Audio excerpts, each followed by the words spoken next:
So these two urinals back up here, and we tried acid on it, didn't work. I guess they had done that several times already. There's a clean out, accessible clean out there, but it's in the wall about 8 inches, so we'd have to get in there and work on it with all that pee water running down on you.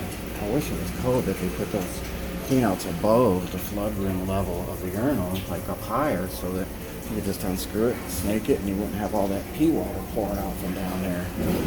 So what I did was, luckily I was able to get a hold of it before too high up and strap a K50 on there onto a ladder and snake that vent out.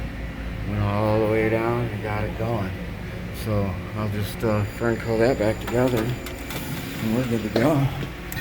You can't hardly snake urinals, so I've broke plenty of snakes trying. It's not even worth trying anymore for me. I'll plunge them, use acid, snake them, but if you gotta pull them off the wall, it's gonna be painful because a lot of times you'll take it off and it'll snake will go through and it'll come up the other one, bang around in the other one. It won't go down like it's supposed to.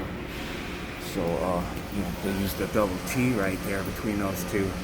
Right there, it would just go from one urinal right into the other one. You'd be screwed, it wouldn't go down.